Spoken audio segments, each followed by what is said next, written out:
আর জিন্দেগিতে আমার ছেলেরে আমি দেখতে পারবো না।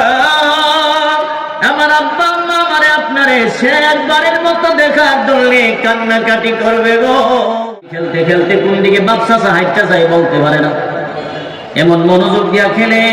রাস্তা দিয়া মেম্বার হাতে, চেয়ারম্যান হাতে, বাবাই হাতে, চাচাই হাতে, তার কোনো খবর নাই। আর খালি তো মার মার মার মার। ওয়াসসামাই ওয়ামা বানাহা ওয়াল আরদি ওয়ামা তাহাহা ওয়া নাফসিন ওয়ামা সাওয়াহা। এর জন্য আমি রব সম্মানজনক দুইটা পুরস্কারের ব্যবস্থা করছি। সুবহানাল্লাহ জোরে বলেন। পুরস্কার কয়টা? জোরে বলেন কয়টা? এক নাম্বার সম্মানিত রিজিক। জোরে বলেন কি? সম্মানিত। এবার আপনারা বলেন তো রিজিকের মালিক কে? চিল্লায়ে বলেন কে? আল্লাহ কোরআনে বলেন, ওয়ামা মিন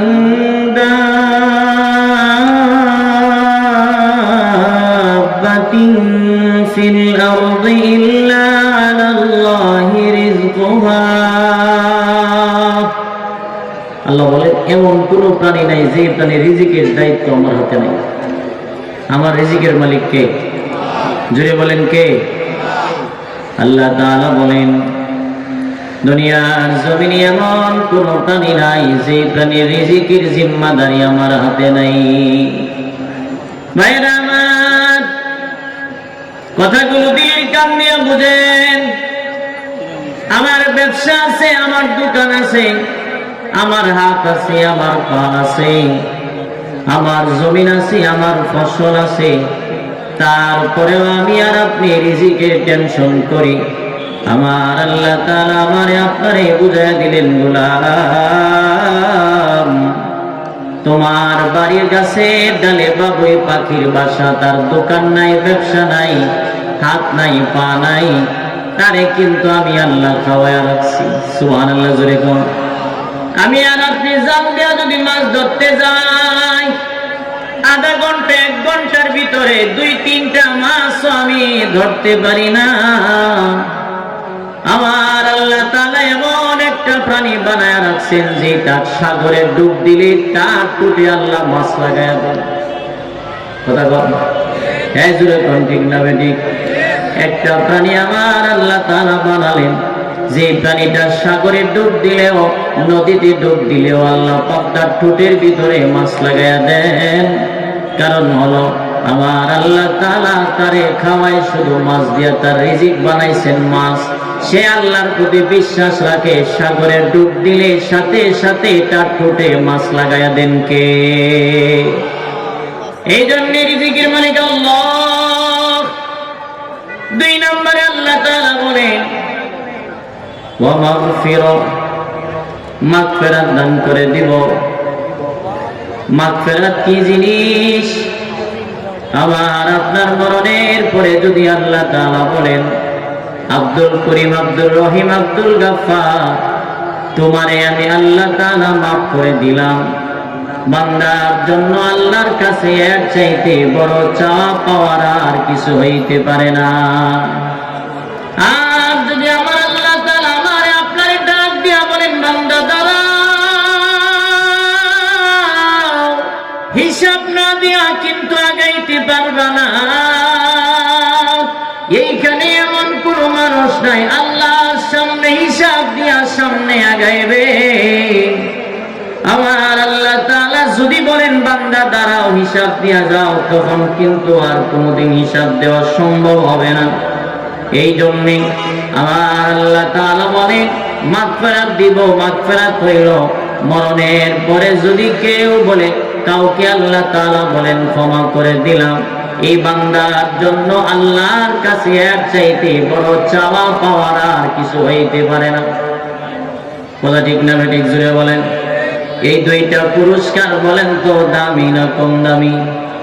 জুড়ে কম, দামি না কম দামি? এই 2টা পুরস্কার আমাদের সকলেরই দরকার আছে না না? 1 নাম্বার হলো রিজিক।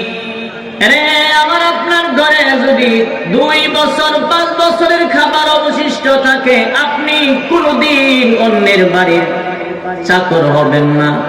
আপনার ঘরে খাবার থাকলে কোনোদিন অন্যের গাড়ির ড্রাইভার হবেন না। কোরআন ঘরে খাবার নাই বিদায় অন্যের বাড়িতে কামলা দেওয়া লাগে। আমার আল্লাহ বলেন এই দুইটা পুরস্কার আমি আল্লাহ তোমাদেরকে দিব। কাদেরকে? যারা সত্যিকারের মুমিন, তারাই হলো সত্যিকারের মুমিন। এবার আল্লাহ বলেন সত্যিকারের মুমিন কারা? এদের কিছু গুণ আছে, কিছু কোয়ালিটি আছে।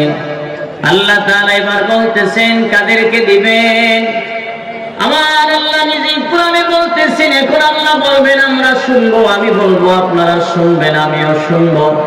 শুনে শুনে নিজে নিজে বিবেচনা করব যে গুণগুলি থাকলে পরে আল্লাহ দুইটা পুরস্কার দিবেন, এই গুণগুলি আমার আপনার ভিতরে আছে না নাই? যদি থাকে তাহলে আমি তো আলহামদুলিল্লাহ ভালো, আর যদি না থাকে আগামীকাল থেকে অর্জন করার চেষ্টা করব ইনশাআল্লাহ। রাজি আছি সবাই? আল্লাহ কবুল করেন, বলেন আমিন। এবার কথা বুঝে থাকলে বলেন পুরস্কার কয়টা? জোরে বলেন কয়টা? আমার আল্লাহ তাআলা যাদেরকে দিবেন, আল্লাহ তাআলা এবার নিজে নিজেই বলতেছেন এক নাম্বার হলো ইন্নামাল মুমিনুনা আল্লাযীনা ইযা যুকিরাল্লাহু ওয়াজিলাত কুলুবুহুম। এক নাম্বার কোয়ালিটি হলো যারা আমি আল্লাহর নাম শুনলে পরে যাদের দিলের ভিতরে ভূমিকম্প আরম্ভ হয়।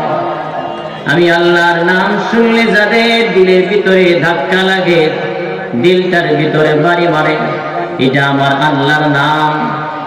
তার মানে বোঝা গেল তার ভিতরে দুইটা পুরস্কার পাওয়ার এক নাম্বার যোগ্যতা আছে। ভাইরা আমার, বলেন তো মসজিদের মুয়াজ্জিন যখন আযান দেয় কার নামের ডাক দেয়? জোরে বলেন। এইখানে হবে মুমিনের পরীক্ষা। আযান শুনলে যদি আমার আপনার মনটা নামাজের জন্য পাগল হয়, আযান শুনলে যদি আমার মনটা মসজিদের জন্য দৌড়ায়, আযান শুনলে যদি আমার কম্বল আর আমার গায়ে না থাকে, তার মানে বোঝা গেল আমার ভিতরে দুইটা পুরস্কার পাওয়ার গুণ আছে। আর যদি আযান শুনলে পরে আমার দোকান বন্ধ হইল না, আযান শুনলে পরে আমার রিকশা বন্ধ হইল না, আযান শোনার পরে আমার ব্যবসা বাণিজ্য বন্ধ হইল না, বোঝা গেল আমি শুধুমাত্র নামের মুমিন, এখনো পর্যন্ত পুরাপুরি মুমিন হতে পারি নাই। এক নাম্বার শর্ত হইল আযান শুনলে যারা মসজিদে যায়, আযান শুনলে যারা নামাজের জন্য দৌড়ায়, তাদের ভিতরে দুইটা পুরস্কার পাওয়ার প্রথম নাম্বার গুণ আছে। আযান শুনলে যারা মসজিদে গেল না, তাদের ভিতরে দুইটা পুরস্কার পাওয়ার গুণ নাই। এবার নিজেরাই চিন্তা করেন, আযান শুনলে আমি কি মসজিদে যাই নাকি লেপ কম্বল দিয়া ঘুমাই? স্বভাব যদি থাকে দুইটা আমার ভিতরে কোনটা আছে? যদি না থাকে আগামীকাল থেকে অর্জন করব ইনশাআল্লাহ। রাজি আছি ইনশাআল্লাহ সবাই? গেল এক নাম্বার।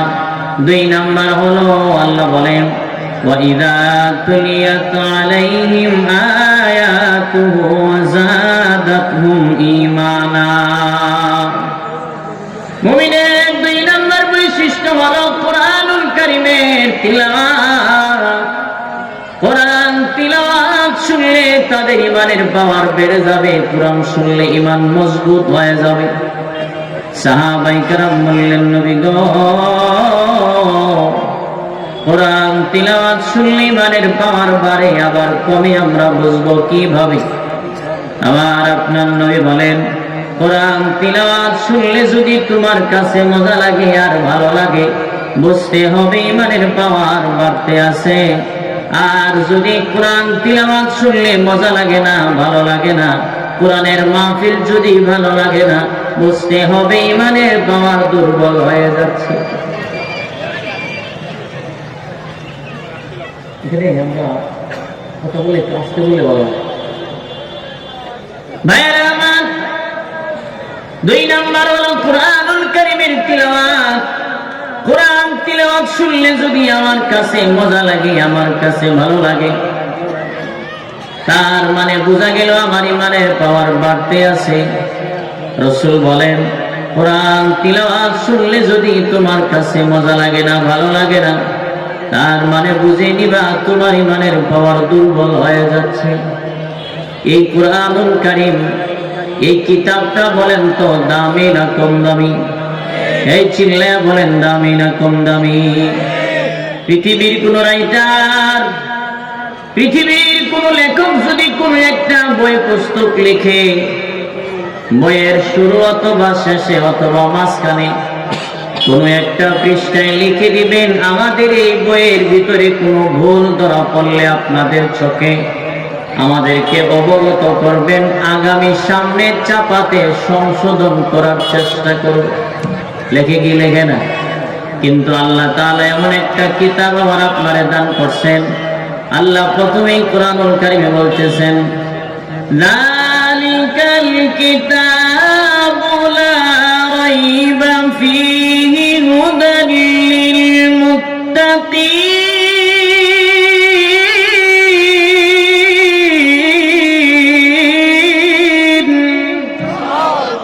আল্লাহ বলেন এমন একটা কিতাব যার মধ্যে কোনো সন্দেহ, জোরে বলে। এখন যদি কেউ বলে সম্ভবত ভুল, সম্ভবত ভুল, এই কথা বলার সাথে সাথে বেঈমান। এই কথা বলার সাথে সাথে কি, যদি কেউ বলে হয়তো বা ভুল থাকতে পারে বা এরকম যদি কোনো সন্দেহ ধারণা করতে দেরি, ঈমান যেতে দেরি হবে।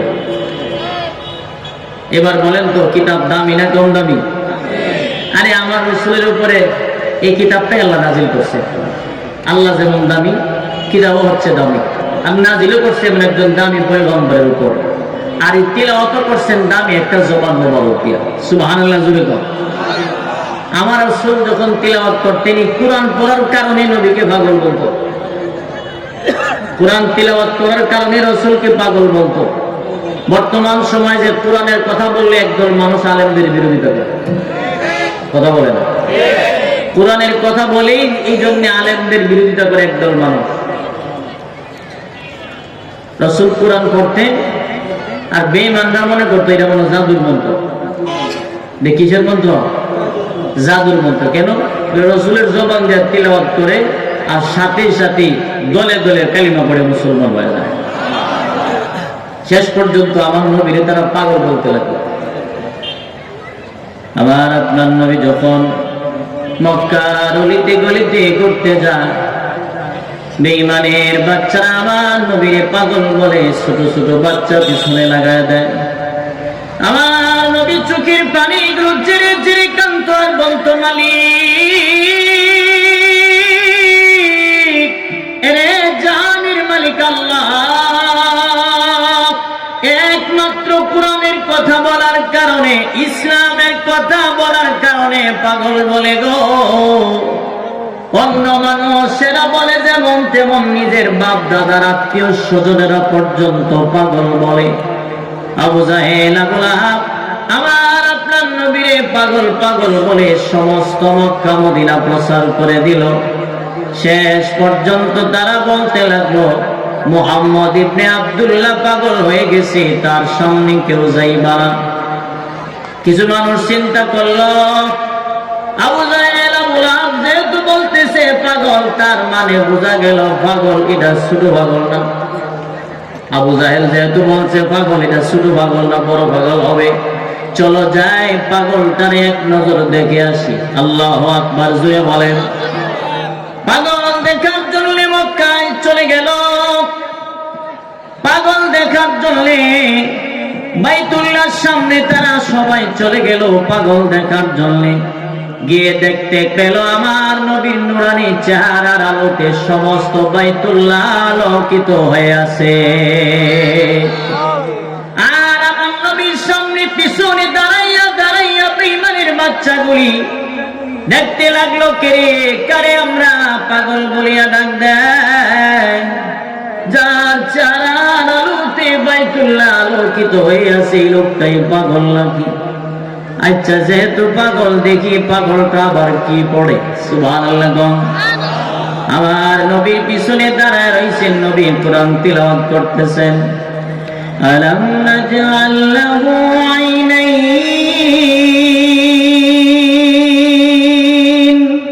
ولسانا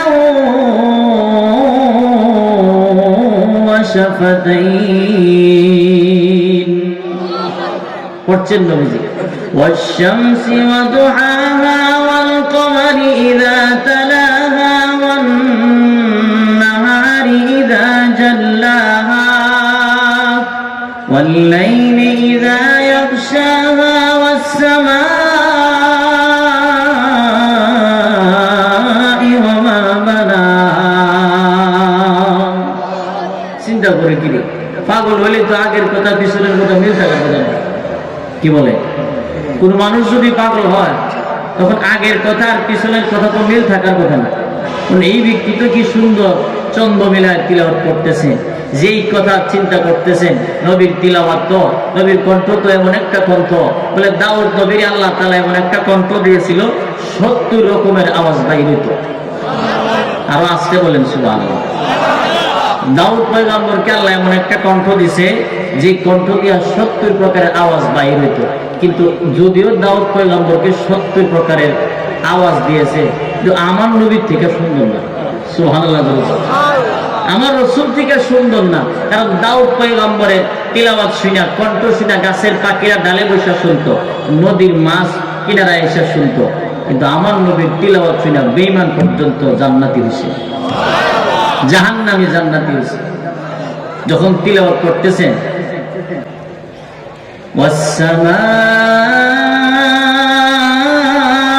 ওয়াস-সামাই ওয়া মা বানাহা ওয়াল আরদি ওয়া মা তাহাহা ওয়া নাফসিন ওয়া মা সাওয়াহা আল্লাহু আকবার জোরে বলুন আমার নবী যখন তিলাওয়াত করেন তিলাওয়াত করতে আসেন যখন সাদাকাল্লাহুল আযীম বলল আমার নবী চেহারা মুবারকটা ঘুরায়া যখন তাদের দিকে তাকাইলো বেঈমানের বাচ্চারা আমার নবীর সামনে দাঁড়ায় বলতে লাগলো আল্লাহর হাবিব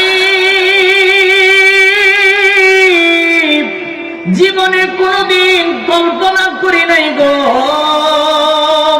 আপনার মতো ব্যক্তিরে আবু জাহেল আবু লাহাব পাগল বলিয়া ডাক দিল আপনারে যারা পাগল বলে বলে আমাদেরকে দূরে সরাইয়া রাখছে আগে জানতাম না আপনার তিলাওয়াত শুনে বোঝা গেল এমন সুন্দর নুরানি চেহারাওয়ালা ব্যক্তিটা কোনোদিন পাগল হইতে পারে না আর যে তিলাওয়াত করেন এটা কোনো জাদুর মন্ত্র হইতে পারে না আজকের পর থেকে সাক্ষী দিলাম এটা মানুষের বানানো কিতাব নয় এটা কার কিতাব জোরে বলেন কার কিতাব আল্লাহর হাবিব আজকের পর থেকে আর কোনোদিন আপনার বিরোধিতা করব না ওয়াদা দিলাম গো ওয়াদা দিলাম আর কোনোদিন কোরআনের বিরোধিতা করব না আমাদেরকে এক্ষুনি কালেমা পড়ে মুসলমান বানায়া দেয় এই হলো কোরআন আমার আপনার জীবনে কোরআন শিক্ষা করা হইল ফরজ কোরআন শিক্ষা করা হইল ফরজ নামাজ যেমন পড়া ফরজ নামাজ আদায় করা যেমন ফরজ কোরআন পড়াও ফরজ শুধুমাত্র পুরুষের জন্য নাকি মহিলাদের জন্য এই জুড়ে কোন কোরআন আমরা নামাজ পড়ি নামাজটারে ফরজ মনে করি কোরআনকে ফরজ মনে করি না আমার ঘরে ভাঙ্গা টেলিভিশন থাকলে চলে না ভাঙ্গা খাট থাকলে আমার ঘরে খাট দিয়ে আমি চালাইতে পারি না আমার ঘরে ভাঙ্গা দরজা থাকলে আমি ভাঙ্গা দরজা নিয়ে চলতে পারি না কিন্তু 40 বছর পর্যন্ত নামাজ পড়ি ভাঙ্গা আলহামদুলিল্লাহ নামাজ পড়তেছি কথা কি বুঝেন আমার 40 বছর পর্যন্ত নামাজ পড়তেছি বাংলা সূরা ফাতিহা দিয়া নামাজ পড়ি একবার চিন্তা করলাম না নামাজটা হইল কি হইল না আপনি যদি পৃথিবীর সর্বোচ্চ ডিগ্রিও লাগায়া রাখেন যদি কোরআন তিলাওয়াত সহি শুদ্ধ না হয় আপনার নামাজ সহি শুদ্ধ হবে না যদি আপনি পীর দস্তগীর হয়ে যান 2-3টা খানকার মালিক আপনি হয়ে যান 2-3টা দরবারের মালিক যদি আপনি হয়ে যান, কোরআন তিলাওয়াত যদি সহি শুদ্ধ না হয়, আপনার নামাজ সহি শুদ্ধ ভাবে হবে না। এই কোরআনুল কারীম তার মানে বোঝা গেল আল্লাহ যেমন দামি, কিতাবও দামি, আর ইবাদতের মধ্যে সর্বশ্রেষ্ঠ ইবাদত নামাজ, এটাও দামি। কথা বল, এই দামি নামাজ আদায় করতে গেলে দামি কিতাবের প্রয়োজন। দামি কিতাব পড়তে গেলে নবীর মহাব্বতের প্রয়োজন। নবীর মহাব্বতের প্রয়োজন হলে রবের প্রেম আর ভালোবাসার প্রয়োজন। কথা ঠিক না ঠিক জুড়ে বলেন ভাইয়েরা আমার। কোন মানুষ যদি কুরআনুল কারীমের দিকে তাকায় থাকে, এরে দুনিয়ার জমিনে 3টা জায়গা আছে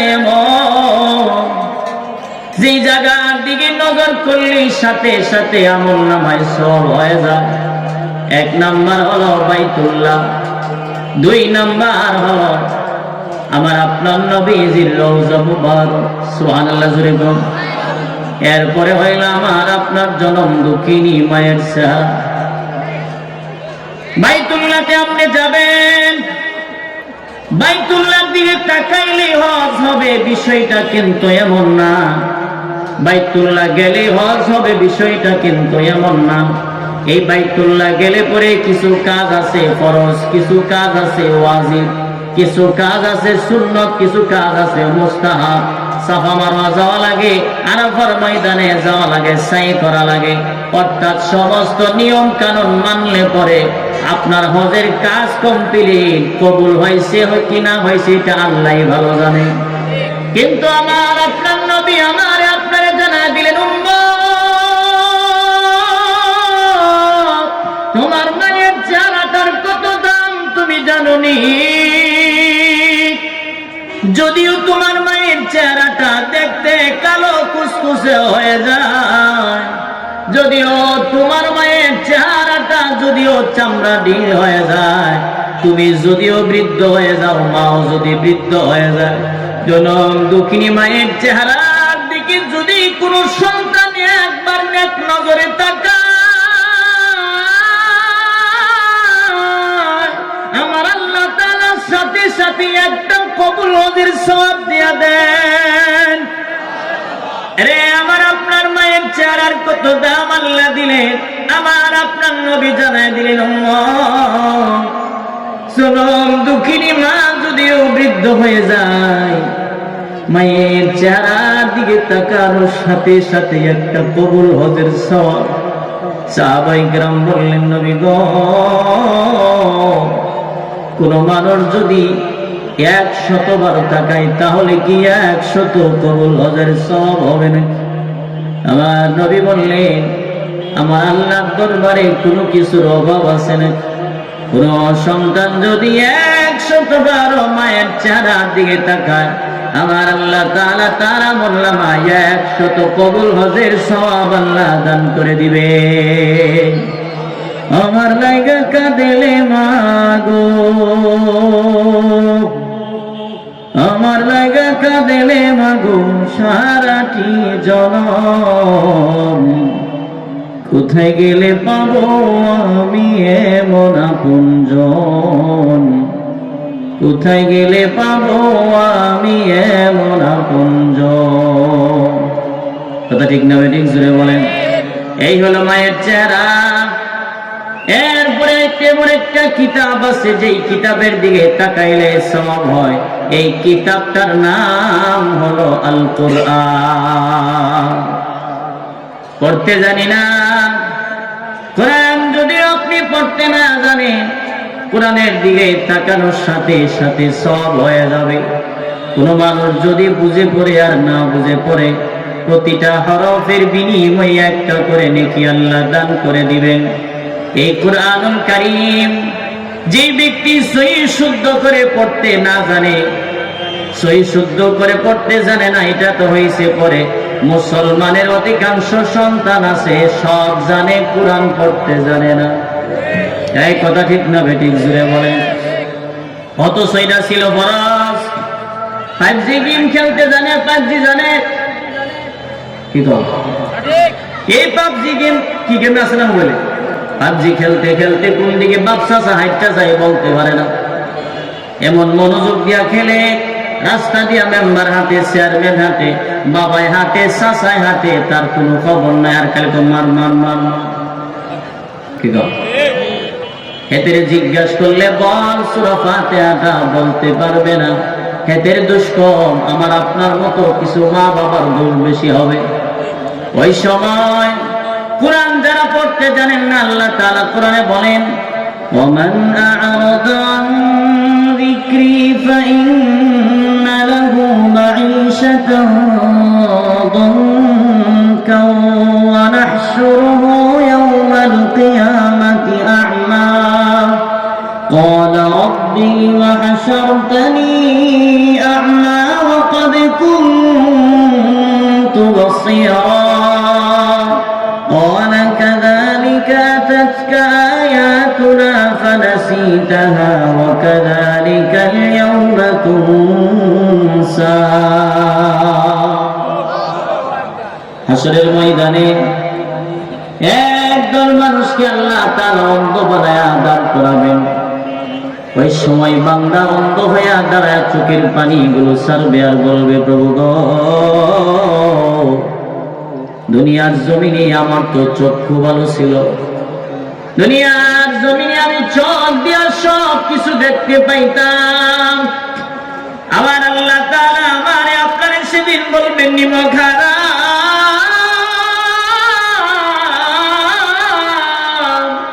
এই চোখ দিয়া দুনিয়ার সব কিছু দেখলি, দুনিয়ার বাজার দেখলি, গাড়ি দেখলি, বাড়ি দেখলি, দুনিয়ার সব কিছু চোখ দিয়া দেখলে, কিন্তু আমি আল্লাহর কোরআন দেখলে না। আমি আল্লাহর কোরআন ঘরের তাকিয়ার উপরে ছিল, টেলিভিশনের ডিসপ্লে ময়লা হয়েছে পরিষ্কার করছো, ঘরের সুকেশটা ময়লা হয়েছে পরিষ্কার করছো, আমার কালাম তোমার ঘরের ভিতরে ছিল, কোরআন তুমি পড়লা না, ধরলা না। কোরআন না পড়ার কারণে আজকে তোরে অন্ধ বানায়া দাঁড় করাইছি। মনে রাখবেন, যারা কোরআন জানেন না, হাসরের ময়দানে কিন্তু অন্ধ হইয়া দাঁড়াইতে হবে। ওই সময় কেউ কিন্তু আর কোনো সাহায্য করবে না। এই কোরআনুল কারীম এমন একটা দামি কিতাব, আজকের পর থেকে আপনি আগামীকাল থেকে শিক্ষার জন্য চেষ্টা করে যান। চেষ্টা করতে করতে যখন আপনি চেষ্টা শুরু করবেন, তারপরে আপনার নাম হয়ে যাবে তালিবুল ইলম।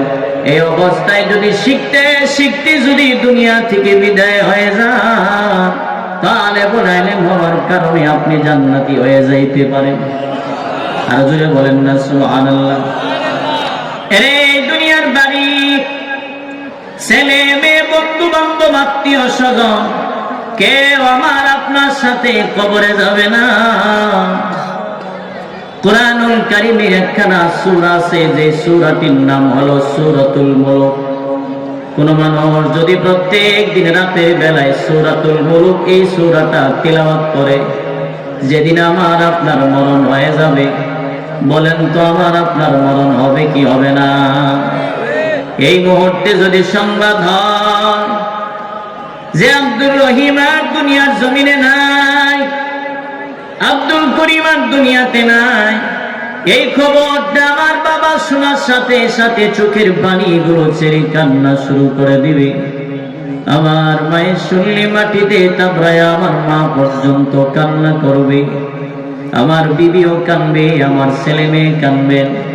কিন্তু এখানে কান্নার মূল বিষয় হলো, আমার জন্য কেউ কান্দে না, তাদের জন্য তারা নিজেরাই কান্দে। আমার বাবাই বলে কান্দে, আমার ছেলে আর কোনদিন আমারে আব্বা ডাকবে না।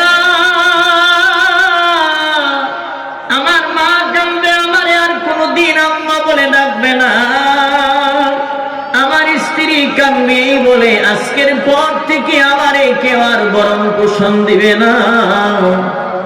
আমার ছেলে মেয়ে কান্দবে, আর আমাদেরকে কেউ মজা দিবে না, টাকা দিবে না। আমার মরণের সাথে সাথে খবর হয়ে যাবে, এইদিকে একদল মানুষ আমার বাড়িতে ঢুইকা যাবে, লম্বা একটা রশি নিবে অথবা একটা ফিতা নিবে, আমার 3.5 হাত দেহের একটা লম্বা মাপ নিবে। আমি কতটুকু লম্বা, শুধুমাত্র লম্বার মাপটা নিবে। উনি হবেন আমার আপনার জীবনের শেষবারের মতো দর্জি, আমার হাতের মাপ লাগবে না, আমার কলারের মাপ লাগবে না, আমার জন্য জামা বানানোর জন্য একটা মাপ নিবে, এমন একটা জামা বানাবেন যে জামার আর কোনো পকেট নাই, যে জামার কোনো সেলাই বোতাম নাই। কিছু মানুষ আবার দৌড়ায় আমার আপনার বাসর ঘর সাজানোর জন্য কবরস্থানে দৌড়াবে। ধনী হইলেও 3.5 লাখ, গরিব হইলেও 3.5 লাখ, একটা ঘর আমার আপনার জন্য বানাবে। এই ঘরটারে ঢাকনা দেওয়ার জন্য কিছু মানুষ বা শান্তি আমার জন্য বাজারে চলে যাবে। এইদিকে মসজিদের পালকিটা আমার বাড়িতে ঢুইকা যাবে, যে পালকিটা চালাইবে আমার আপনার আত্মীয় স্বজন। এইদিকে বাড়ির কিনারায় আমার আপনাকে গোসলের জন্য একটা পর্দার ভিতরে যখন ঢুকাইয়া দিবে, আমার আপনার আত্মীয় স্বজনের আমার রঙিন জামাগুলো খুইলা খুইলা আমার উলঙ্গ বানাইয়া দেয়।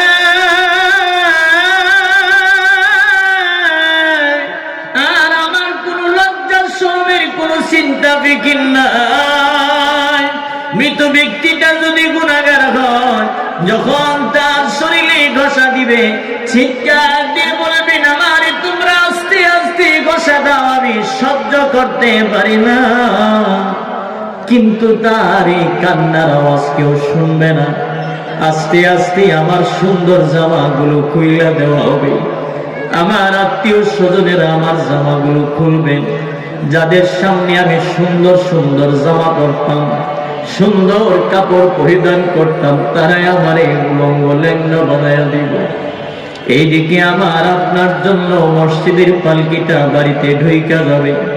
ভাইয়েরা আমার, ঠিক এমন সময় যখন মসজিদের পালকিটা বাড়িতে ঢুইকা যাবে, ওই সময় মৃত ব্যক্তিটা যদি গুনাহগার হয়, চিৎকার দিয়া বলবেন আমার এই পালকিতে তোমরা উঠাইও না, আমার জন্য কবরের ভিতরে 99টা সাপ। এই কবরের আযাব আমি সহ্য করতে পারবো না, কিন্তু তার এই কান্নার আওয়াজ কেউ শুনবে না। আমারে আপনার শেষবারের মতো সুন্দর জামাগুলো লাগাবেন, একটা জামা পরাবেন 3টা কাপড় বিশিষ্ট লাগাইয়া, মহিলা হইলে 5 কাপড় বিশিষ্ট করে একটা জামা বানাবেন, সুন্দরভাবে প্যাকেট করে আমার যখন পালকিতে উঠানো হবে, ওই সময় আমার আব্বা আম্মা চিৎকার দিয়ে বলবেন আমার ছেলেটারে শেষবারের মতো একবার দেখা,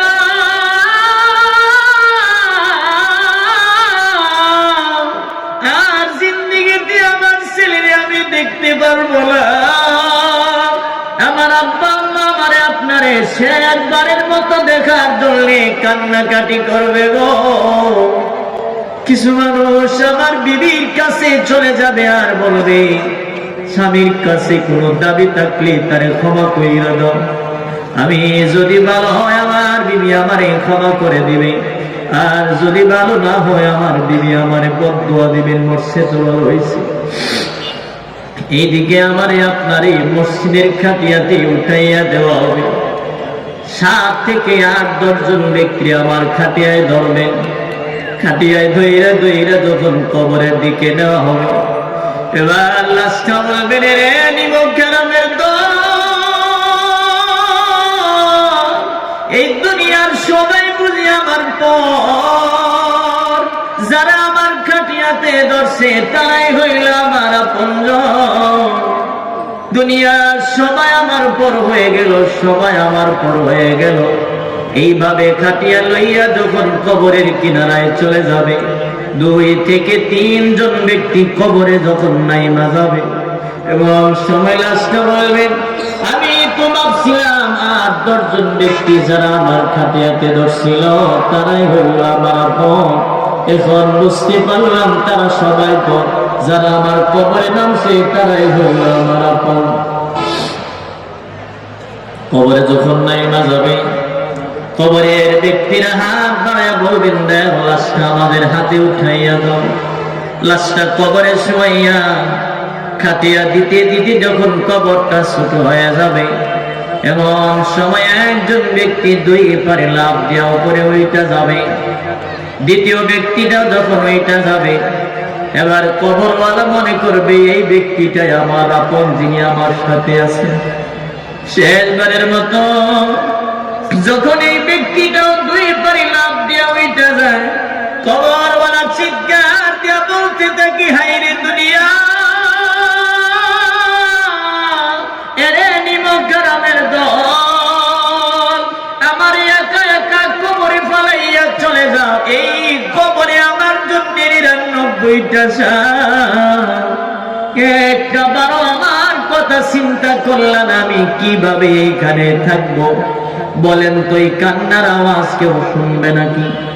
হ্যাঁ জুড়ে বলেন, শুনবে? আমাদের খারাপ লাগতেছে? অসুবিধা হইতেছে? ভাইয়েরা আমার, এইভাবে যখন তারে কবরে রাইখা সবাই চলে আসবে, আমার আপনার মায়ার নবী বলেন, লোকটা যদি তাবারাকাল্লাযী বিয়াদিহিল মুলক এই সূরাটা তিলাওয়াত করনেওয়ালা হয়ে যায়, দুনিয়ার সবাই তারে ভুইলা গেলেও এই সূরাটা তারে ভুলবে না, তার বন্ধু হইয়া তার কবরে ঢুইকা যাবে। সূরাটা কবরে ঢুইকা যাবে, এই সূরাটা তার কানে কানে গিয়ে বলবেন, বন্ধু, দুনিয়ার সবাই যদিও তোমারে ভুইলা গেল, আমি কিন্তু তোমার বলছি না, টেনশন করো না। এই লাশটারে কবরে রাইখা যখন সবাই চলে আসবেন, দুইজন ফেরেশতা হাজির হয়ে যাবে আমাকে আপনাকে প্রশ্ন করার জন্য। ওই সময় কবরওয়ালা এবং ফেরেশতাদের মাঝখানে এইভাবে কোরআন শরীফ দাঁড়ায়া যাবে। আল্লাহু আকবার, জোরে বলেন। এই সূরাতুল মুলুকটা এইভাবে দাঁড়ায়া যাবে আর বলবেন, কে আপনারা, কেন আসছেন? ফেরেশতারা বলবেন, আমরা আসি প্রশ্ন করার জন্য। আপনি কে? এবার কোরআন বলবেন, আমি হলাম আমার এই কবরওয়ালার বন্ধু। সুবহানাল্লাহ। কবরওয়ালার কি? কবরওয়ালার বন্ধু। বন্ধু তো কবরে কি চান? এখানে কি চান? ওইখানে তো আমার দরকার। সুবহানাল্লাহ। এখানে আমার দরকার। আমি বুঝে পেরেছি আমার বন্ধুরে তোমরা কষ্ট দেওয়ার জন্য আসছো। তোমাদের কোনো কিছু বলা থাকলে আমার কাছে বলো। আমার বন্ধুটা ঘুমাইলো, আমার এই বন্ধুরে জাগ্রত করা যাবে না। ইসরাফিল সিংহায় ফোনা দেওয়া পর্যন্ত আমার বন্ধু ঘুমায়া থাকবে। সুবহানাল্লাহ জোরে বল। ফেরেশতারা কি কারবার? প্রশ্ন করতে দেয় না। মহা মুশকিলে পড়লাম। বলবে, আল্লাহ প্রশ্ন তো করতে দেয় না। আল্লাহ বলবে, জিজ্ঞাসা কর কি চান, কি চান আপনি বলেন। এবার কুরআনুল কারীমের সূরাতুল মুলক বলবেন, এটা হচ্ছে আমার বন্ধু, দুনিয়ার জমিনে আমারে মহব্বত করছে, তিলাওয়াত করছে, আমারে বুকে লাগাইছে, আমারে চুমা দিছে। আমার এই বন্ধুটার দুনিয়ার জমিনে উপকার করতে আমি পারলাম না। তার যত আত্মীয় স্বজন আছে সবাই তারে ভুইলা গেল, আমি কিন্তু তারে বলতে পারলাম না। দুনিয়ার জমিনে যেহেতু কোনো উপকার আমি করতে পারি নাই, আজকে আমার এই বন্ধুটা কবরে একা একা ঘুমায় আছে, তারে থইয়া আমি যাব না। আমার এই বন্ধুটারে যতক্ষণ পর্যন্ত জান্নাতের মেহমান না বানানো হবে, ততক্ষণ পর্যন্ত আমি সেই কবর থেকে যাব না। ফেরেশতারা ডাক দিয়া বলবেন, মালিক, তার এই বন্ধুটারে জান্নাতের মেহমান না বানালে সে নাকি কবর থেকে আর যাবে না। সূরাতুল মুলক বলবে, বন্ধু তো হচ্ছে সেই জন, যেই বন্ধু বিপদের সময় কাজে লাগে। আমার এই বন্ধুটা এখন বিপদে আছে, আমার বন্ধুরে যতক্ষণ পর্যন্ত ফায়সালা দেওয়া না হবে যাবে না। আমার আল্লাহ তাআলা তখন বলবেন, ফেরেশতারা রে, এটা তো দুনিয়ার কোনো পাখি নয়, কোন বর্ণনায় আসছে এটা একটা বালক হয়ে যাবে। আমার আল্লাহ বলবেন, দুনিয়ার কোনো বালক নয়, এটা হয় আমি আল্লাহ তাআলার কালাম। আমি আল্লাহর কালাম যারে বন্ধু বলিয়া ঘোষণা দিল, আমার এই কালামের কারণে খাতিরে আমি রক্তে কবরওয়ালারে জান্নাতি বানায়া দিলাম। কুরআন পড়ার দরকার আসেনি? হ্যাঁ জোরে বলেন আসেনি। কিন্তু আমাদের মুসলিম সমাজের অধিকাংশ ঘরের ভিতরে ছেলে মেয়েরা কোরআন পড়তে জানে না, কোরআন পড়তে জানে না। মুসলমানের ঘরে জন্ম নিয়া কোরআন পড়তে জানি না, এই কথাটা মানায় না। কথা কর, হ্যাঁ কথা কর, ঠিক না বেটি? কোরআন পড়তে জানি না, এই কথাটা মানায় না। এই মুরব্বী, আপনি কোরআন জানেন না, নামাজ কেমনে পড়েন? আপনার নামাজ হয়েছে কিনা সন্দেহ আছে। কি গো, আপনার নামাজ হয়েছে কিনা সন্দেহ আছে। যারা কোরআন জানেন না, মনে রাখবেন আসরের দিন কিন্তু অন্ধ হয়ে দাঁড়াইতে হবে, অন্ধ হয়ে দাঁড় করাবেন। হাসরের ময়দানে যদি চোখ নিয়ে দাঁড়াইতে চান, কোরআন পড়তে হবে। কোরআন শিক্ষা করা কিন্তু ফরজ। নামাজ যেমন ফরজ, কোরআন পড়াও ফরজ। কোরআন তিলাওয়াত শিখাও ফরজ, শিক্ষা দেওয়াও ফরজ। শুধু নিজে শিক্ষা করা ফরজ না, ছেলে মেয়েদেরকে শিক্ষা দেওয়াও ফরজ। কথা বল, কোরআন শিখবো তো ইনশাআল্লাহ। আল্লাহ পাক আমাদেরকে সকল কবুল করুন, বলেন আমিন। কোরআন পড়বো তো ইনশাআল্লাহ। হাত নামান, যত কিছুই করে দুনিয়া সব আমার পর, কোরআনটারে যদি আপনি বন্ধু বানায় নিতে পারেন, কামিয়াব। কোরআনকে যদি আপনি বন্ধু বানাইতে পারেন, কামিয়াব। এই কোরআনের সাথে যদি সম্পর্ক রাখতে পারেন, হাসরের ময়দানে কোরআন যদি আপনার বন্ধু হয়ে যায়, কবরে যাওয়ার পরে কোরআন যদি আপনার পক্ষে সাক্ষী দিয়ে দেয়, আপনার জীবন ধন্য বানায় দিবে কে? জোরে বলেন কে? এই জন্য 2 নাম্বার হলো কোরআনুল কারীমের তিলাওয়াত। এই কোরআন তিলাওয়াত শিক্ষা করা, শুধুমাত্র শিখবেন, এতে করে কেমন দাম? আপনাদের এইখানে আশপাশে মাদ্রাসা আসেনি? হ্যাঁ জোরে বলেন আসেনি? এই মাদ্রাসায় যখন ছাত্র একটা ভর্তি হয়ে গেল, এই ছাত্রের বয়স ধরেন 7 থেকে 8 বছর বয়স। কোরআন পড়ার জন্য যখন সে মাদ্রাসায় ভর্তি হয়ে গেল, তার নামের পরে একটা টাইটেল লাগলো তালেবুল ইলম। এমন একটা বাচ্চা কোরআন শিখার জন্য মাদ্রাসায় ভর্তি হইল, যদিও গরিবের ছেলে হয় অথবা ধনীর ছেলে হয়, তার গায়ের পোশাক যদিও ছিঁড়া করা হয়, যদিও পেশাব পায়খানা করে ডিলা কুলুপ ব্যবহার করতে না জানে। আবার আপনার নবী বলেন, এমন একটা তালেবুল ইলম যদি, কোরআন পড়নেওয়ালা যদি ওই যে গুটু দিয়া কবরস্থানের কোই একটা কবরের পাশ দিয়া সে হাইটা যায়, নবী বলেন এই বাচ্চাটার খাতিরে কমপক্ষে 40 দিন পর্যন্ত কবরের আযাব বন্ধ হয়ে যায়। শুধুমাত্র এতটুকুই শেষ নয়, যে ছেলেটা মাদ্রাসায় পয়রা 30 পারা কোরআনের হাফেজ হয়ে গেল, তার যখন কবরে রাখা হয়, তার সমস্ত শরীরটা মাটি আর পোকামাকড়ে যদিও খাইয়া যায়, তার এই সিনাটারে ধরার ক্ষমতা পায় না। সুবহানাল্লাহ জুড়ে বল। যে সিনাতে রবে কোরআন তিলাওয়াত করে লিপিবদ্ধ করে রাখছেন, শুধুমাত্র অতটুকু তা না, আবার আপনার নবী বলেন, মান ক্বরাআল কুরআন ফাসতাযহারাহু ফাহাল্লা হালালাহু ওয়া হারামা হারামাহু আদখালাহু আল্লাহুল জান্নাহ ওয়া শাফাআহু ফি 'আশরাতিন মিন আহলি বাইতিহি কুল্লুহুম ক্বাদ ওয়াজাবাত লাহুন নার। আমার আপনার নবী বলেন, যেই ছেলেটা কোরআনের হাফেজ হয়ে গেল, হাফেজ হইয়া দুনিয়াতে হালাল হারাম মাইনা সে চলতে লাগলো, এই অবস্থায় যদি বিদায় হয়ে যায়, আবার আল্লাহ তাআলা তারে বলবেন, যাও তুমি জান্নাতে চলে যাও।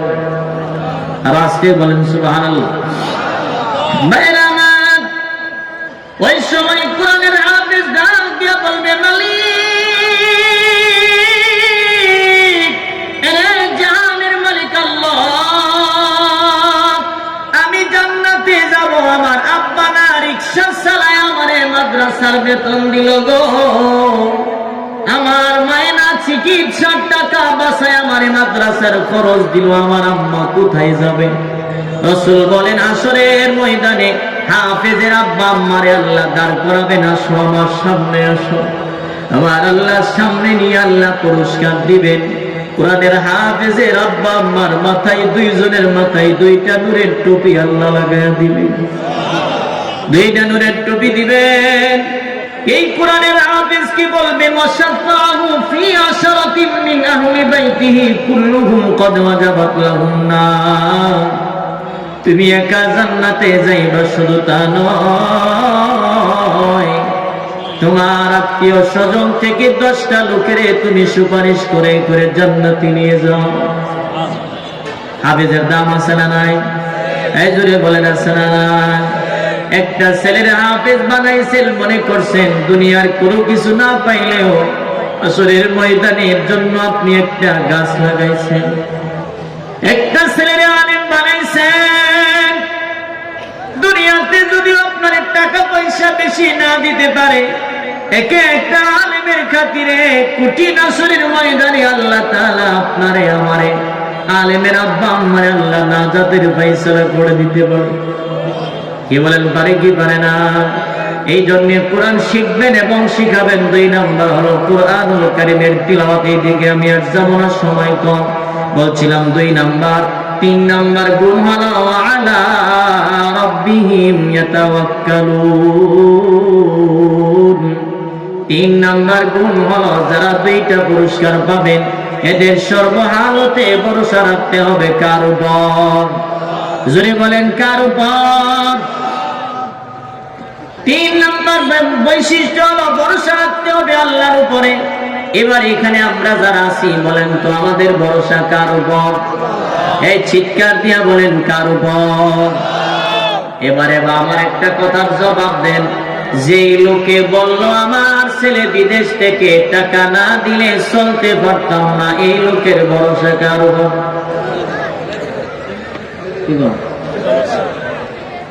বলে কি বলেন? এবার করোনার সময় যদি আমার দোকান না থাকতো, আমার মরণ হতো।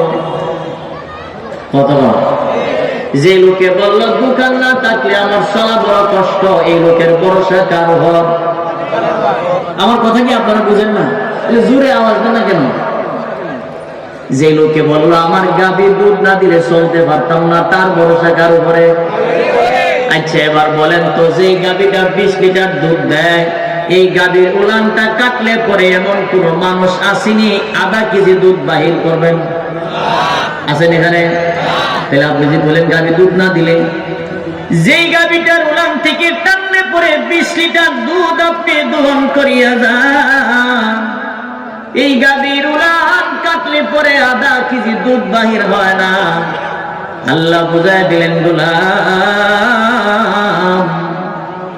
আসলে তো গাভী দুধ দেওয়ার ক্ষমতা রাখে না, দুধ দেওয়ার ক্ষমতা কে দেন কে?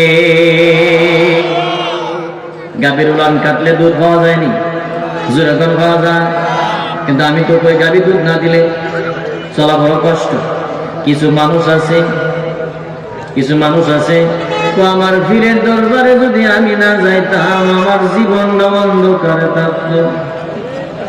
ঠিক তো আমার বাবার কাছে যদি আমি না যাইতাম, আমার ছেলে মেয়ে হইতো না। নাই এমন নাই? জীবন আর যৌবন পীর বাবারে সব সত্য দিয়া না। ঠিক আবার পীরের নামে গান বন্ধে, আমি কি আর আমার আছি ওরে বাজার, ছবি তোমায় সইপা দিছি আর কি বলো, সব বলে দেওয়া হয়েছে। এবারের ভরসা কারো ঘরে? কথা বলে না, কারো ঘরে মিল আসেনি? কথা কাছে জান্নাতের মালিক কে? জোরে কর, মালিক কে? কোনো কিছু শুরু করার আগে ভরসা নাম নিতে হবে কার? জোরে বলেন কার? প্রত্যেক কাজের শুরুতে নাম নিতে হবে কার? গাড়ি ছাড়া শুরুতে নাম নিতে হবে কার? নৌকা ছাড়া শুরুতে নাম নিতে হবে কার? এই বন্ডর দলের এক দল আছে, তোমার নামের দোহাই দিয়া আমি বাসাইলাম তরি, আমি যদি ডুইবা গো মরি, বাজান কলঙ্ক তোমারি। কি করেন? মিল আছে কথা কাছে? জি দূরে বলেন, কার নামের দোয়া দিছে? তার মানে আল্লাহ থেকে বাজানরে বড় মনে করছে। কথা ঠিক নেই? এবার বলেন তো এতে ঈমান আছে না গেছে? জোরে বলেন আছে না গেছে? আল্লাহ থেকে বড় কেউ আছে? জানমানের মালিক কে? জোরে বলেন কে? এখন যদি আমি কে আর আমার আছি সবই তোমায় সইপা দিছি, কেন তুই এবারে দিতে গেলি? এর দিতে গেলি তো জানমানের মালিক কে? জোরে বলেন কে? আল্লাহ বলতেছেন ইন্নাল্লাহা আশতারা মিনাল মুমিনিনা আনফুসাহুম ওয়া আমওয়ালাহুম বিআন্না লাহুমুল জান্নাহ। আল্লাহ তো জান আর মাল এই দুইটা আমার, আর বিনিময়ে জান্নাতটা তোদের কাছে বিক্রি করে দিছি। সুবহানাল্লাহ, জোরে কম। স্পষ্ট করে শুনে নেন, জান আর মালের মালিক কে? জান আর মালের মালিক দুইটা আল্লাহ কিনা দিয়েছে। কিসের বিনিময়? জান্নাতের বিনিময়। কথা ঠিক না বেঠিক? জোরে বলে। জান আর মাল দুইটা আল্লাহ দিয়েছেন কিনা জান্নাতের বিনিময়ে। জান্নাতের মালিক আমরা, বিক্রি করছেন আল্লাহ, জান আর মাল কিনা নিয়েছেন আল্লাহ। এটাও বোনাস দিয়ে রাখছে আমার। সুবহানাল্লাহ, জোরে বলে। স্পষ্ট ভাষায় শুনে নেন, জান আর মালের মালিক যদি আল্লাহ হয়, এই আল্লাহর জন্য, নবীর জন্য এই জান মাল যে কোনো সময় রাজপথে দাঁড়ায় দিতে রাজি আছি ইনশাআল্লাহ। কাদিয়ানীদেরকে অমুসলিম ঘোষণা করতে হলে যদি রাজপথে গিয়া যদি হাজারো মায়ের সন্তানের বুক কালে হয়, হাজারো মায়ের বুক কালে হয়, যদি আমার বিবি বিধবা হয়, 1000টা বিবি আমি বিধবা করতে রাজি আছি, 1000টা জীবন আমি শহীদ করতে রাজি আছি।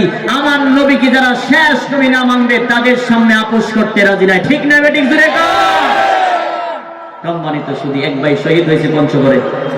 শহীদ হয়েছে না? এরা কো গোলাম মোহাম্মদ আলাইহিস সালাম। কালকে মোবাইলে দেখলাম, এই মিডিয়াতে বলতেছে যে গোলাম মোহাম্মদ আলাইহিস সালাম কি করি, আমার সাথে লোকটা শুনে শুনে হাসতেছে। গোলাম মোহাম্মদ আলাইহিস সালাম বলে কোহেতে ইন্তেকালের আগে বলে, গোলাম মোহাম্মদ কাদিয়ানী ইন্তেকালের আগে বলে আল্লাহ রাসূল যে কইছেন আল্লাহুম্মা বিরফিকিল আ'লা, আল্লাহর দরবারে যে বাবা হে বলে এই কথা কইছে, আল্লাহ বলে তার শুনাই দিছে ইলহামের মাধ্যমে, তুমি আমার দরবারে আইবা। নাউযুবিল্লাহ, জোরে কোন। আর যে রিবা টুক শুতে বয়ে গল্প করতেছে যে যারা ফাসার মতো ফেরাডি হয়েছে, দাড়ি করে নাই, মাথার মাঝে একটা ফতলা লাগাইছে, টুপিও না, টুপির বাবু বলে প্রমাণ দিচ্ছে যে হ্যাঁ কি সুন্দর প্রমাণ দিতেছে আল্লাহ। আল্লাহু আকবার। আল্লাহ পাক এদের থেকে আমাদেরকে হেফাজত করুন, বলেন আমিন। সম্মানিত সুধী, প্রয়োজনে সব বিসর্জন দিব, সব দিয়ে দিব, কিন্তু আমার নবীর চরিত্রের উপরে, আমার নবীর ইজ্জতের উপরে যদি কেউ কলঙ্কের চাপ দিতে চায়, সব চাপতে পারি কিন্তু তার সাথে আপোষ করতে পারি না। কথা ঠিক না বেঠিক? জোরে বলেন। তার সাথে আপোষ করতে পারি না। এই নিয়ে যদি আমি এই একটা ঈমান নিয়ে চলতে পারি, আর কিছু যদি নাও পারি, হয়তো বা এমন একটা তামান্না নিয়ে যদি তাদের বিরুদ্ধে আমরা দাঁড়ায় যায়, এর ভিতর দিয়ে যদি শরীরে একটা আঘাত খেয়ে মারা যায়, হয়তো বা রক্ত মাথা অবস্থায় দাঁড়ায় বলবো রব আর কিছু পারি নাই, তোমার নবী ইজ্জতে যারা হামলা করছিল তাদের বিরুদ্ধে দাঁড়াইতে গিয়ে শহীদ হয়েছি, যদি তোমার মনে হচ্ছে জান্নাত দেও না হয় জাহান্নাম। কথা ঠিক না বেঠিক? জোরে বলেন। সম্মানিত সুধী, নবীর আদর্শ শুধুমাত্র তাসবিহ জবান কি কর, নবীর আদর্শ কি করা না? যে হাত দিয়া নবী যে বুড়ির গাঁটি মাথা তুলেছে, এই হাত দিয়া তরবারি নিছে, কথা কয় না? যে হাত দিয়া জড়ায় ধরছেন সাহাবায়ে কেরামরে, বেঈমানদেরকে জড়ায় ধরছেন, আবার এই হাত দিয়ে তরবারি নিছে। যেই শরীরে মশা মাছি পর্যন্ত বসা হারাম ছিল, এই শরীর মোবারকে বেঈমানের বাচ্চারা পাথরের বৃষ্টির মতো পাথর মারছে। কথা ঠিক নেই? নবী বুঝাই দিয়েছেন ইসলাম মাঝে মধ্যে সহানুভূতি, ইসলাম মাঝে মধ্যে আঘাত খাওয়া, মাঝে মধ্যে ইসলাম রাজপথে রক্ত দেওয়া, মাঝে মধ্যে ইসলাম বেঈমানদেরকে জড়ায় ধরা, মাঝে মধ্যে হাত দিয়া তরবারি দিয়া বেঈমানের সামনে দাঁড়ায় যাওয়া। ঠিক না বেঠিক? জোরে বলেন। সম্মানিত সুধী, যে কথাটা বলতেছিলাম, 3 নম্বর ভরসা রাখতে হবে কার উপর? মানে গাভীর দুধ না দিলে চলতে পারতাম না, এই কথা বললে সব হইব না গুনাহ হইব? শিরিক হইব। শিরিক কি হবে? ছেলে বিদেশ থেকে টাকা না দিলে চলতে পারতাম না, এই কথা বললে শিরিক হবে। কারণ আপনার ছেলে বিদেশ থেকে টাকা পাঠায়, আপনি বুঝাইতেছেন বিদেশ গেলে এই টাকা পায়, আপনি খবর নিয়ে দেখেন আপনার চাচাতো ভাইয়ের ছেলে বিদেশ গেছে, দেশের থেকে টাকা পাঠাইছে আঁকানোর জন্য। কথা বলে টাকা পাঠাইছিল দেশের থেকে, মা কান্দে বাবা কান্দে, 2 বছর গেছে আঁকা বানাই, আপনার ছেলে মাসে মাসে টাকা পাঠায়, বোঝা গেল বিদেশ গেলেই টাকা পাঠানো যায় না, টাকা যিনি ব্যবস্থা করে দেন তিনি কে? জোরে বলেন কে? সম্মানিত সুধী, 3 নাম্বার, ওয়ালা রাব্বিহিম ইয়াতাওয়াক্কালুন। 3 নাম্বার বৈশিষ্ট্য হলো আল্লাহর উপর ভরসা করা। আমার রিজিক, আমার ছেলে মেয়ের রিজিক, আমার ফ্যামিলির রিজিক, আমার দুনিয়ার যা কিছু আছে সমস্ত কিছুর ভরসা করতে হবে কার উপর? ভাইয়ারা আমার 3 নাম্বার গেল, 4 নাম্বার আল্লাহ তাআলা 4 নম্বরে বলতেছেন আল্লাযীনা ইউকিমুনাস সালাহ। 4 নম্বর বৈশিষ্ট্য হলো নামাজ প্রতিষ্ঠা করা। কি করা? জোরে বলেন, কি করা? নামাজ প্রতিষ্ঠা করা। প্রতিষ্ঠা করা হইল এক জিনিস, কায়েম করা হইল আর এক জিনিস। কায়েম করা হইল নিজে শুধু নামাজ পড়লাম, এটার নাম হলো কায়েম করা। আর নিজে নামাজ পড়লাম, বিবিরও নামাজের কথা বললাম, এটার নাম হইল নামাজ প্রতিষ্ঠা করা। কথা ঠিক না বেঠিক? জুড়ে বলেন। কিন্তু আমাদের সমাজে এমন কিছু লোক আছে, নিজে নামাজ পড়ে বিবির একদিনও বলে না, ছেলেরও বলে না, মেয়েরও বলে না। বিবিরে বলতে চাইলে পারে না, হুজুর আমি তো পারি না। কেন পারে না? এটার একটা কারণ আছে। কারণ বিয়ে করার সময় হাতের গড়িটা পর্যন্ত যৌতুক হয়েছে।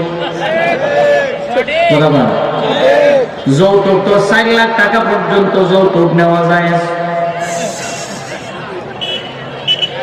কয় লাখ পর্যন্ত যায় যৌতুক নেওয়া? জোরে কম।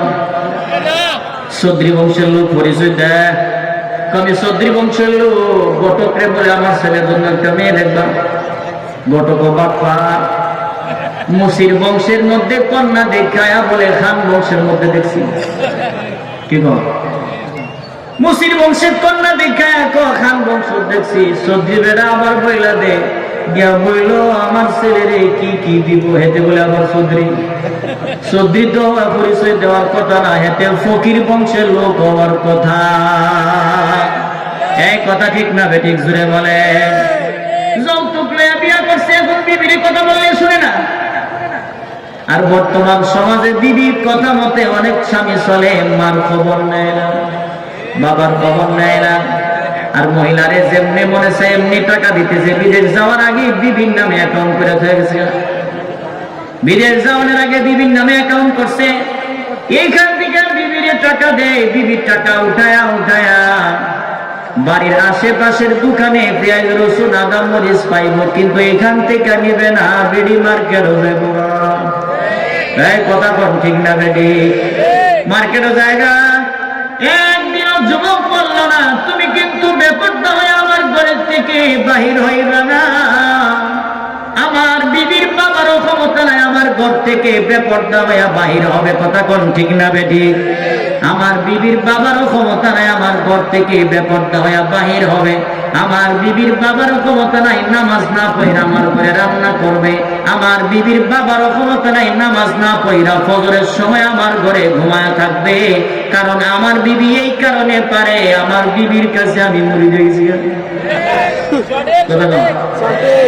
আমিও শুধুমাত্র নামের পুরুষ, আসলে পুরুষ না। আমি বিবির দমক মারলে এমনি তাকে আর লড়ে না।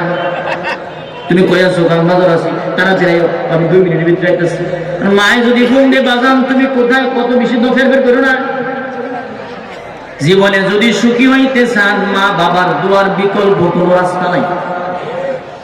জীবনে যদি সুখী হইতে চান, মা বাবার দুয়ার বিকল্প কোনো রাস্তা নাই। আপনার বিবি, আমার বিবি, আমার শ্বশুর, আমার শাশুড়ি, আপনার শ্বশুর, আপনার শাশুড়ি, আপনার পীর, আপনার মুর্শিদ, আপনার উস্তাদ, সবাই মিলে আপনার জন্য দোয়া করলে কবুল হইতেও পারে, না হইতে পারে। কিন্তু আমার আপনার মা যদি 2টা হাত ধরে ডাক দিয়া বলতে থাকে, মালিক আমার ছেলেটারে তুমি এমন একটা সুন্দর কাজের ব্যবস্থা করিয়া দাও। রাসূল বলেন মার হাত উঠায়া দোয়া করতে দেরি হয়, আসমানে যাইতে গেলে মাঝখানে কোনো পর্দা লাগে না, সরাসরি কবুল করে নেই কে? এই জন্য মা বাবার খেদমত করবেন, নামাজ প্রতিষ্ঠা করবেন, নিজে নামাজ পড়বেন, বিবির নামাজের কথা বলবেন। আবার নামাজি ব্যক্তির জন্য 5টা পুরস্কার। জোরে বলেন কয়টা পুরস্কার? নামাজ প্রতিষ্ঠা করার নিয়ম হলো নিজে আগে নামাজ পড়া, করে সবাইকে নামাজের কথা বলা। একজন ঘরের মেম্বার যিনি, তিনি নিজে আগে নামাজ পড়বে, করে সবাইকে নামাজের কথা বলবেন। একজন সমাজের সর্দার যিনি, নিজে আগে নামাজ পড়বেন, সমাজের সবাইকে নামাজের দাওয়াত দিবেন। একজন ওয়ার্ডের মেম্বার যিনি, নিজে আগে নামাজ পড়বেন, তারপরে পুরো ওয়ার্ডের মানুষকে, জনগণকে নামাজের কথা বলবেন। একজন ইউনিয়নের চেয়ারম্যান যিনি, নিজে আগে নামাজ পড়বেন, তারপরে পুরো ইউনিয়নের মানুষকে নামাজের কথা বলবেন। একজন এমপি সাহেব যিনি, নিজে আগে নামাজ পড়বেন, তারপরে আসনের মানুষকে নামাজের কথা বলবেন। একজন মন্ত্রী যিনি, নিজে আগে নামাজ পড়বেন, তারপরে রাষ্ট্রীয়ভাবে ঘোষণা করে দিবে নামাজ পড়া বাধ্যতামূলক। এটার নাম হইল নামাজ প্রতিষ্ঠা করা। আমি শুধুমাত্র নামাজ পড়লাম, আমার ছেলে মেয়ে নামাজ পড়লো কি পড়লো না, আমার বিবি নামাজ পড়লো কি পড়লো না, একবার আমি জিজ্ঞাসা করলাম না। হাসরের ময়দানে আমার বিবি, আমার মেয়ে, আমার স্ত্রী আমার আপনার বিরুদ্ধে গিয়ে মামলা দায়ের করবে। বড় ভাই বড় ছেলে, স্বামী এবং বাবা, বড় ভাই বড় ছেলে, স্বামী এবং বাবা, এই চারটা পুরুষের বিরুদ্ধে আমার আপনার মা, আমার বিবি, আমার মেয়ে, আমার স্ত্রী, আমার বোন গিয়া মামলা দায়ের করবে। আর বলবে, প্রভু গো, আমার বাবা কোনোদিন আমারে পর্দার কথা বলে নাই, আমার বড় ভাই ছিল কোনোদিন আমারে নামাজের কথা বলে নাই, আমার স্বামী কোনোদিন আমারে নামাজের কথা বলে নাই, বরং আমি বলছি আমারে 20 ইঞ্চি টিভি দিলে চলবো, বেড়া 32 ইঞ্চি ঠিক আছে। এই জন্য নামাজে যদি আপনি তাগিদ না দেন, আসরের ময়দানে কিন্তু আপনার ব্যাপারে মামলা দায়ের করা হবে। এই জন্য নামাজ প্রতিষ্ঠা করতে হবে। নামাজি ব্যক্তির কয়টা পুরস্কার? 5টা। জুড়ে বলেন কয়টা? 1 নাম্বার হলো নামাজি ব্যক্তির আল্লাহ তাআলা দুনিয়ার জমিনে রিজিকের অভাব দূর করিয়া দিব। সুবহানাল্লাহ। নামাজি ব্যক্তির রিজিকের অভাব দূর করিয়া দিব। এই নামাজ, এই নামাজ আমি আর আপনি পড়ি না, এই নামাজের সময় আমি আর আপনি ঘুমায় থাকি, অথচ জানা নাই আগামী সকালবেলা আমার কিন্তু জানাজার নামাজ হইতে পারে। কথা বল, কেমন করে ঘুমাও তুমি, ও কেমন করে ঘুমাও তুমি, ওজর করে কাজা, এমনও তো হইতে পারে জোহরে জানাজা তোমার, এমনও তো হতে পারে জোহরে জানাজা। কথা ঠিক না ঠিক? জুড়ে বল, কেমন করে ঘুমাও তুমি, ও কেমন করে ঘুমাও তুমি, ওজর করে কাজা, এমনও তো হতে পারে জোহরে জানাজা তোমার, এমনও তো হতে পারে জোহরে জানাজা। নামাজি ব্যক্তির 1 নাম্বার পুরস্কার হলো দুনিয়ার জমিনে আল্লাহ রিজিকের অভাব দূর করে দিবেন। 2 নাম্বার হলো কবরের আযাব থেকে আল্লাহ মুক্তি দিয়ে দিবেন। সুবহানাল্লাহ। কবরের আযাব আছে না নাই? তাই জুড়ে বলেন আছে না নাই? আবার আপনার নবী বলেন, বেনামাজির কবরে 99টা সাপ দেওয়া হবে। সাপ আইসা তার সামনে দাঁড়াইয়া বলবেন, না ফরমান, দুনিয়ার জমিনে আল্লাহ তাআলার হুকুম মানলি না, নামাজ আদায় করলি না, আজকে আল্লাহ আমারে পাঠাইছেন তোমারে আঘাত করার জন্য। ফজরের নামাজ না পড়ার কারণে জোহর পর্যন্ত তোমাকে কামড়াবো, জোহরের নামাজ না পড়ার কারণে আসর পর্যন্ত কামড়াবো, আসর না পড়ার কারণে মাগরিব পর্যন্ত কামড়াবো, মাগরিব না পড়ার কারণে ঈশা পর্যন্ত তোমাকে কামড়ানো হবে, ঈশা না পড়ার কারণে আবার ফজর পর্যন্ত। রাসূল বলেন এইভাবে কিয়ামত পর্যন্ত বেনামাজির কামড়ানো হবে। বেনামাজির কবরটা বড় হয়ে যাবে, বেনামাজির কবরটা বড় হয়ে যাবে। এই বেনামাজির যখন কবরে দেওয়া হবে, বিশাল বড় হবে, কবর তারে চাপ দিবে এমন ভাবে একটা হাড়ের ভিতরে নিয়ে আরেকটা হাড় ঢুকায় দিবে। আমি শেষ করে দিচ্ছি। 4 নাম্বার হলো নামাজ প্রতিষ্ঠা করা, 5 নাম্বার হলো ওয়া মিম্মা রাযাকনাহুম ইউনফিকুন। 5 নাম্বার হলো আল্লাহ তাআলা যেটুকু রিজিক দিবেন, ধন সম্পদ দিবেন, এর থেকে আল্লাহ রাস্তায় দান করা।